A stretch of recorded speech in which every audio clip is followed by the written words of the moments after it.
ठरलं तर मग या मालिकेच्या आजच्या भागात आपण पाहत असतो की चेतनने ते सायलीला म्हणत असतो की मी सावंत सरांना सगळं काही सांगितलेलं आहे.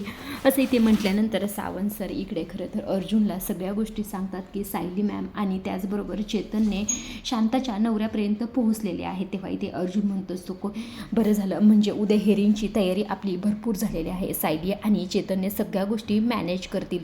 आता इकडे दुसऱ्या बाजूला जो काही अधिराज असतो तो अधिराज इथे प्रियाला रिक्षातून कुठेतरी जाताना पाहतो. आता तिचा पाठलाग करायचा म्हणून खरं तर तो तिच्या या गाडीत बसतो आणि तिचा पाठलाग करायला लागतो. मात्र ती निसटलेली असते. त्यामुळे ते अधिराज म्हणत असतो की ही नेमकं गायब तरी कुठे झाली. आता हे सगळं काही त्यांनी ते सायलीला सांगितलेलं असतं. तेव्हा ते सायली म्हणत असते की आता ती निसटली तर निसटून द्या, मात्र तुमचं लक्ष असंच प्रियावर असू द्या, कारण की ही सगळी तिची लपवाछपवी खरं तर शांताच्या मर्डर संदर्भातच आहे असंही ते खरं सायली म्हटलेली असते. आता सायली आणि त्याबरोबर चेतन आणि अधिराज सुद्धा या प्रियाच्या हात धुवून मागं लागलेले असतात आणि सगळे पुरावे इथे गोळा करण्याचा प्रयत्न करत असतात. लवकरात लवकर ही प्रिया जेलमध्ये जाईल असंही ते वाटत आहे. आजच्या पुरतं एवढंच. अशा डेली मालिकेच्या अपडेट जर जाणून घ्यायला आवडत असतील तर आपल्या चॅनलला जरूर सबस्क्राईब करा. धन्यवाद.